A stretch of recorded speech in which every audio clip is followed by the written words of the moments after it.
we're back. Howdy y'all, this is Ethan Bonreal, back at it again with more Oracle of Seasons, and last time we were here, we punched the shit out of a dragon. That was pretty cool, and we were rewarded with an Essence of Nature for our efforts. This time around, we're gonna go ahead and punch more things, and also hunt for that next Essence of Nature. Maybe do some important plot stuff, who knows? It depends on how much I focus on actually playing and not typing with my mouth. I almost said typing with my mouth instead of talking. Anyway, Bonreal, we meet again. Do you remember naming our son? Nerd. He's quite well. So if you don't remember, in Oracle of Ages, you had the opportunity to name this couple's baby, and I named that baby Nerd, apparently. And depending on how much money you give them after you name their baby grows up into a different type of an adult. So this baby is growing up into a nerd because I gave them the nerd amount of money, apparently. And that's just fine. He's also really scared of me, apparently. It's probably because I have a sword. But anyway, we're gonna go ahead and peace out, because that's all I wanted to show y'all with that. In the meantime, I got some errands to run in Horon Village. So, while I do these errands, I don't know if I really need to explain them. I think I'm just gonna do them and then talk at y'all while I do it. So we're gonna bust into this house and get some money. We're here to collect our rent, scrub. Give me. There we go, give me that money. So, I think people don't realize... Here, let me light it up here. There we go. Splendid, I can finally focus. Here, take this Kukodex. You got the Kukodex. It's the result of many years of Kuko research. I think a lot of people don't realize that Ocarina of Time, which came out like 2 years before this game, was like almost like the cataclysm for this fandom in a lot of ways, like for the old fandom. One of the things about internet fandoms, or at least how they used to be, is that they were really insular, so like everyone in fandoms knew each other to an extent. Like if you were regularly active, like you'd recognize names to an extent. And people could become famous just from, like, posting, like, a cool theory or making fan art, because fan art was fairly rare at that point in time, actually. Not rare, but it wasn't, like, as accessible as it is now. Most people just made screen caps or resized pictures of characters from games. But... here, I forgot. I think this is the mayor's house. This is the mayor's home. The mayor is fascinated with geisha nuts now. Place the planter and the planter's deeds affect what the nut produces. The mayor found a good place recently, so he is quite happy. Well, that's cool, I don't care. Bye. We need to go up here for the next part of our errand. But basically what ended up happening was that Ocarina of Time introduced a lot of people who were not into fandoms, or into Zelda's fandom specifically, into the internet, and it basically just kind of destroyed, like, all the fucking Game of Thrones level shit that used to go on in the Zelda fandom, and all the elitism, because there were a bunch of people who had never played the previous games.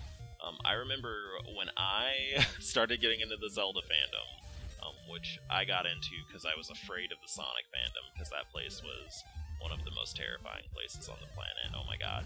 But that's another story. I went to Zelda because I was afraid of Sonic. And, of course, don't forget I was 11. And one of the things that ended up happening was that there was basically, like, almost, like, witch hunts and inquisitions to see if you've actually played, like, Link to the Past and not just OOT or Ocarina of Time. Because people were, like, so furious that, like, Ocarina of Time was, like, introducing new people to the Zelda franchise. Like, they were so fucking mad, holy shit. And I guess I was one of those people, because I had never played Link to the Past. In fact, I think Oracle of Seasons actually literally was my first Zelda. Well, that's not true. I had Ocarina of Time, but I was too afraid to play it until I was, like, 13 or 14, TBH, because I was afraid of the Wolfos. But,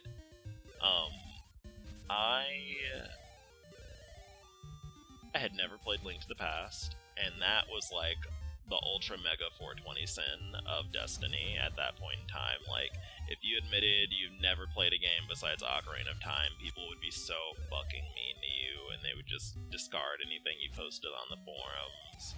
Or if you posted something that contrasted with Link to the Past, like, people would get furious.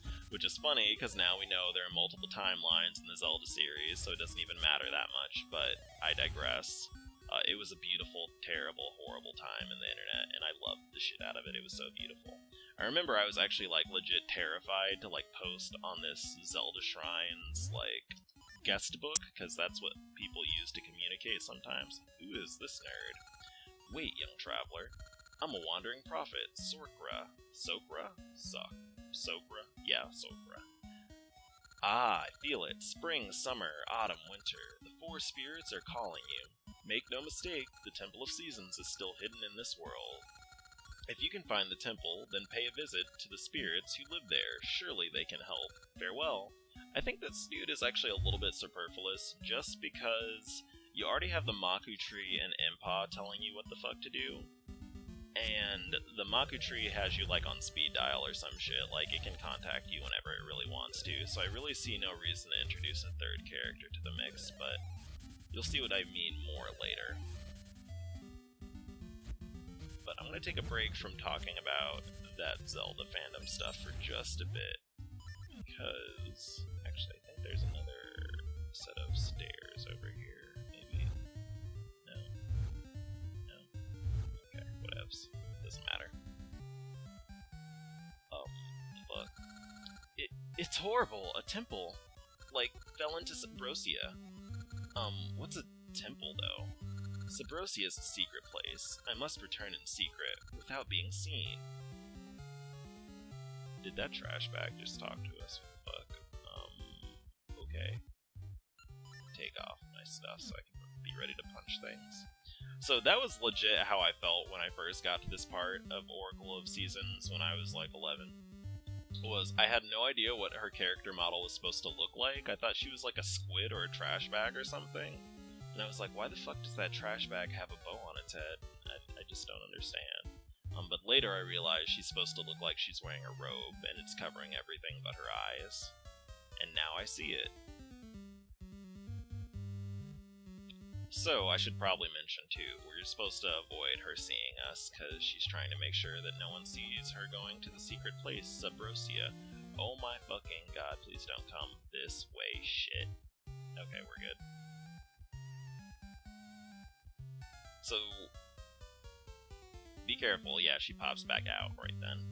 And then we just need to tail her again, and she'll take us to Subrosia. There we go. Alright, so if you can't figure it out, she's taken us basically to where the Temple of Seasons is now, which is apparently in, like, Ultra Hell, which is what Subrosia is, but it's actually a pretty great place, despite being covered in lava and robed people. But before we go do anything else, we're actually going to make a detour, because normally you're supposed to just explore Subrosia, but I know exactly where to go, and that is what I'm going to do, because I don't want to waste time in this video. This is Subrosia Dance Hall.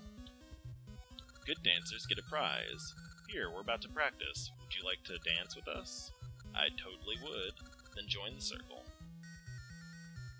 Need instructions? No. Alright. Boom, boom, boom. So this is actually a little bit hard to do. Actually, it's not hard to do, but it is very hard to, or easy to fuck up while you're talking. I've actually recorded this multiple times, and have had to restart a few times, which is a shame, because this dance is actually not this hard. Whew, okay, I almost forgot what I was doing. Because I keep trying to talk and do this, and I end up wiping. I think I made it, though. No, okay. I think this next one's it. Okay, we did it. You're pretty good. You're our best dancer today. Here's your prize. You got the boomerang. Use it to stop enemies in their tracks.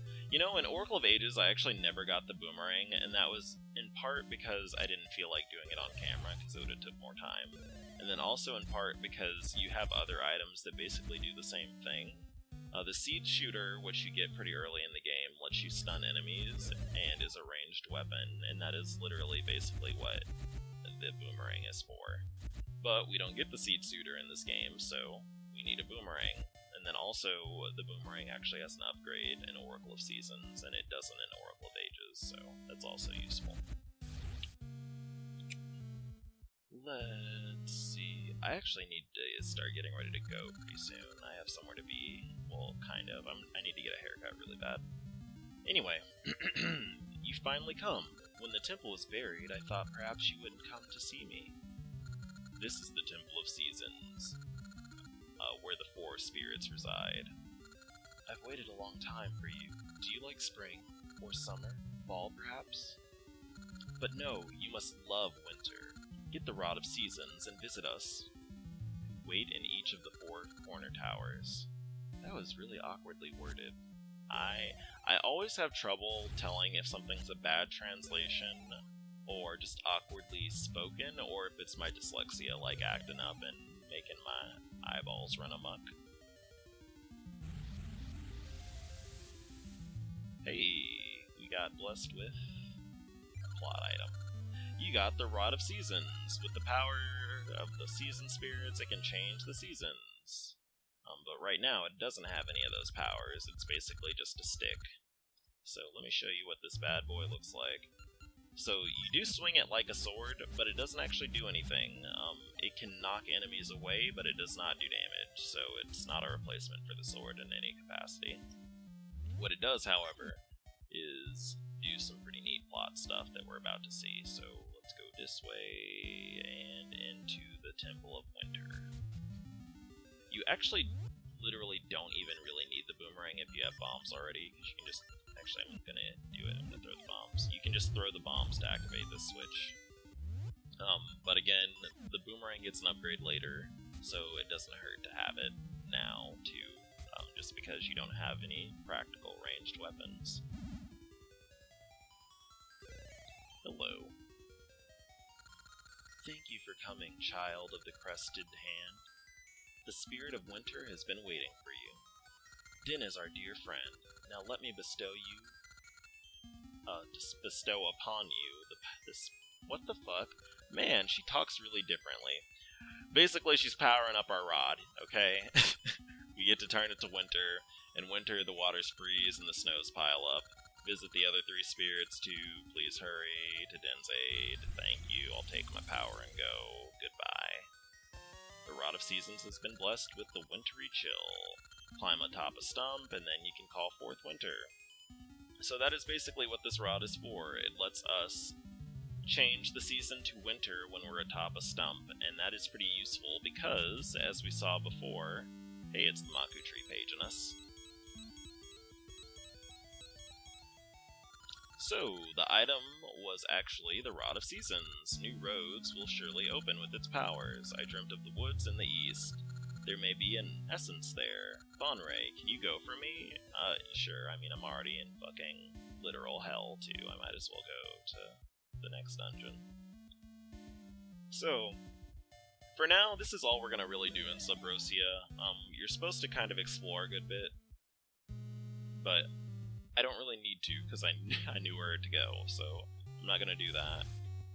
There are some places of interest that you can visit now, but we can also do that later too, and not really be behind schedule or anything, so I'm gonna go ahead and go back to the overworld. Here we go.